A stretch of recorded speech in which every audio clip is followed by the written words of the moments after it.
What if one day everything you had was gone?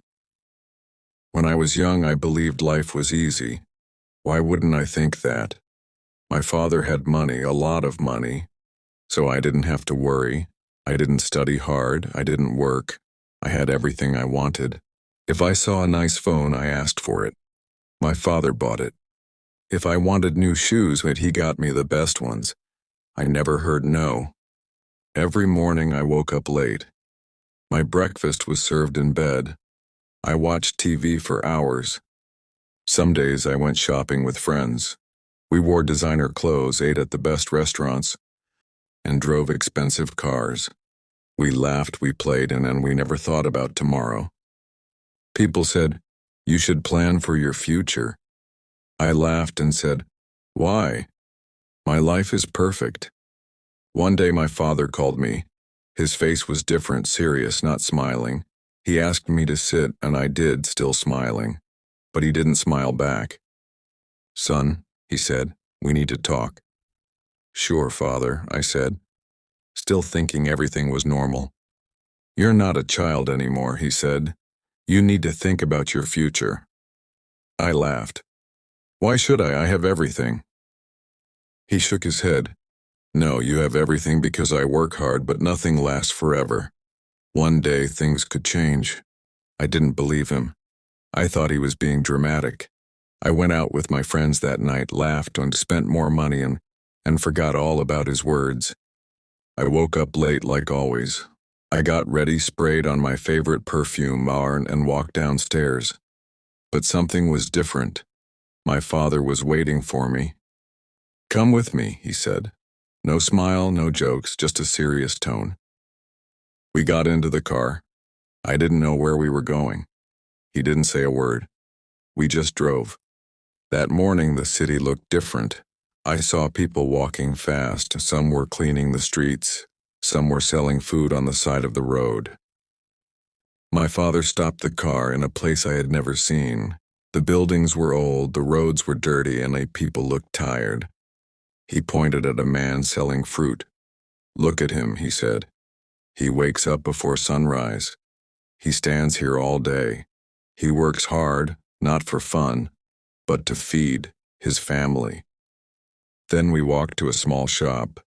Inside was an old woman sewing clothes. "She's been working for 40 years, my father said. She doesn't have much, but she never gives up." I was quiet. I had never seen people like this. I had never noticed them. Something inside me felt strange. We got back in the car. This time we drove to my father's office, and I had been there before, but only to ask for money. Inside, the office was busy. Phones were ringing when people were talking, when papers were flying. Some workers looked tired. Some looked stressed. My father led me to his office, and he looked at me and asked, "Do you know what I do every day?" I shrugged. "You work." "Yes," he said, "but it's more than just work. I solve problems. I make hard decisions. I take care of this company. For you." Then he handed me a notebook. "Tomorrow," he said, "you will start working here." I laughed. "Me? Work?" He didn't laugh. "Yes," he said, "from the bottom. You will learn." The next morning I woke up early. It felt strange. No sleeping in, no breakfast in bed. I went downstairs.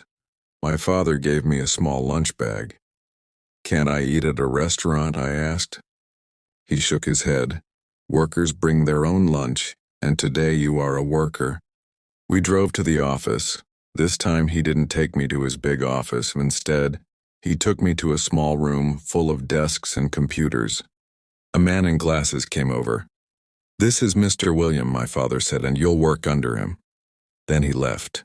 Mr. William didn't smile. "Come with me," he said. He walked fast. I followed. He gave me a chair and a small desk. Then, he dropped a big stack of papers in front of me. "Check these numbers. Find mistakes. Mark them, and work fast." At first it seemed easy, but after 1 hour my eyes hurt. The numbers started to look the same. I wanted to rest, but no one else was resting. Everyone was working, no chatting, no phones, and just focus. At lunchtime, I opened my lunch bag. It was simple food. No special drinks, no fancy snacks. Everyone ate quickly and went back to work. No jokes, no long breaks. That afternoon, my back hurt and my hands were tired. I wanted to quit, but something kept me going. When Mr. William came to check my work, he found mistakes. "Do it again," he said. I wanted to argue, but I didn't. I just nodded and worked again. By the end of the day, I was exhausted, but I also felt something new. Pride. I had never worked before, but today I did. My father was waiting for me outside. He didn't ask how my day was. He just smiled. And for the first time I smiled back, not because life was easy, but because I had earned that smile. The next day I woke up early again. My body was sore, my hands were stiff, but I got ready and went to work. Mr. William didn't smile. "You were slow yesterday. Work faster today," he said. I didn't talk back, I just started. By noon I finished my task and Mr. William checked it. He found fewer mistakes. "Better," he said. Just one word. But it felt amazing. That word felt better than any gift I had ever received. At lunch I sat with the other workers. They talked about their kids and their rent, their struggles. They laughed. They ate fast. I listened. Before I never cared about people like them. Now I was sitting with them. I was one of them. The work got harder. Mr. William gave me more tasks. I didn't complain. I focused. At the end of the day, he said, "Not bad." 2 small words, but they meant a lot to me. Weeks passed, then months. I worked every day. I improved. I made fewer mistakes. Mr. Williams started saying, "Good job." One evening, my father called me to his office and he looked at me for a long time and then he said, "You've changed." I nodded. He was right. I was not the same. Then he gave me a small key. "This is your office," he said. "My office?" I asked, shocked. "Yes," he said. "You are ready for more responsibility." The key was small, but it felt heavy. Not because of its weight, but because it meant trust. Now you see, when I look back, I laugh at my old self. I thought life was just about having fun. I thought money was easy. I was wrong. Life is not easy. Life is not free. Life is about effort, work, and respect. Thanks to my father, I didn't just learn how to work. I learned how to live. Lesson learned. Don't wait for life to teach you the hard way. Start learning now. Work hard. Respect others. And never take anything for granted. Because one day the easy life might disappear. And when that day comes, you must be ready to stand on your own. Now here's a question for you. Do you believe it's important to learn the value of hard work? Type yes if you agree. That means you're a responsible and wise learner. If you say no, well, maybe you still have a lesson to learn.